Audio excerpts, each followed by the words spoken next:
अफसाना महालक्ष्मी का पुल का तनकीदी जायज़ा। कृष्ण चंद्र। महालक्ष्मी का पुल कृष्णचंद्र का एक मशहूर अफसाना है। ये उनके तरक्की पसंद नज़रिए को ज़ाहिर करता है। अफसाने की दिलचस्पी के लिए कृष्णचंद्र ने पस्त तबके की मेहनतकश औरतों की मुख्तलिफ रंगों की पुरानी और फटी हुई साड़ियों को पुल के जंगले पर सुखाने के लिए रखा है। मेहनतकश लोग जो मेहनत मजदूरी करके मुश्किल से पेट पालते हैं, कृष्णचंद्र ने इस मौजू को पूरी दर्दमंदी और जज्बाती खुलूस के साथ पेश किया है। कृष्णचंद्र की इनफरादियत इस बात में पोशीदा है कि वो इंसानी अकदार के अलंबरदार हैं। वो दर्दमंद दिल रखते हैं और गरीबी की सतह से नीचे रहने वाले इंसानों की माशी बदहाली, नफसियाती उलझनों और बेचारगियों को ज़ाती तौर पर महसूस करते हैं, और यही अलमनाक और दिलदोज एहसास उनके अफसानों का मुहर्रिक बन गया। कृष्णचंद्र ने इस अफसाने में समाज के तबकाती निज़ाम के तहत गरीबों और लाचारों की खस्ताहाल ज़िंदगी के मुकाबले में अमीरों और हुकाम की ऐश परस्ती और दिखावे का नक्शा खींचा है।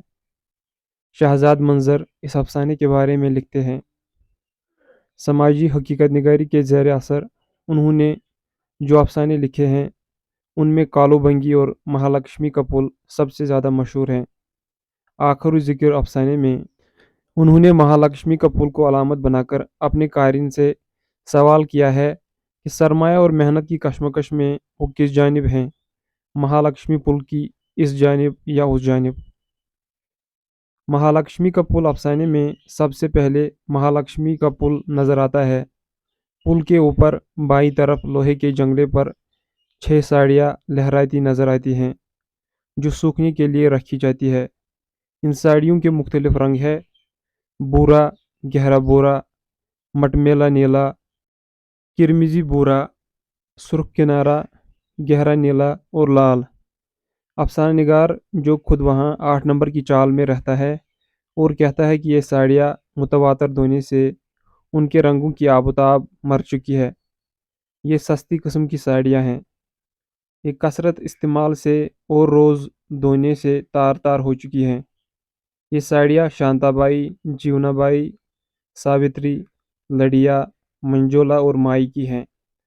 अफसाना निगार इन साड़ियों के पहनने वालों को जानता है, जो बहुत गरीब औरतें हैं और जिन्हें एक वक्त की रोटी मुश्किल से मिलती है। वज़ीर अज़म को यहाँ आना है, लेकिन जब वज़ीर अज़म आता है तो वो इन फटी पुरानी साड़ियों को नहीं देखते, जो महालक्ष्मी पुल के बाई तरफ लटकती हैं। रावी जज्बाती होकर कहता है कि ये साड़ियाँ इन करोड़ों औरतों की साड़ियाँ हैं जो गरीबी और महरूमियों की ज़िंदगियाँ गुजारती है। वो कहता है कि पुल के इस तरफ मजबूर औरतों की फटी पुरानी साड़ियाँ हैं, और पुल के उस पार ऊंचे घरानों की औरतों की रंगारंग रेशमी साड़ियाँ हैं। आखिर में वो जज्बातियत से मगलूब होकर कारीन से बेबाकी से सवाल करते हैं कि वो महालक्ष्मी पुल के इस तरफ या उस तरफ रहना पसंद करते हैं। अफसाने में कृष्णचंद्र का रवां असलूब, बयानिया की सादगी और दिलकशी उनकी नस्र को दिलचस्प बनाती है। महालक्ष्मी का पुल हकीकत निगारी की एक कामयाब मिसाल है।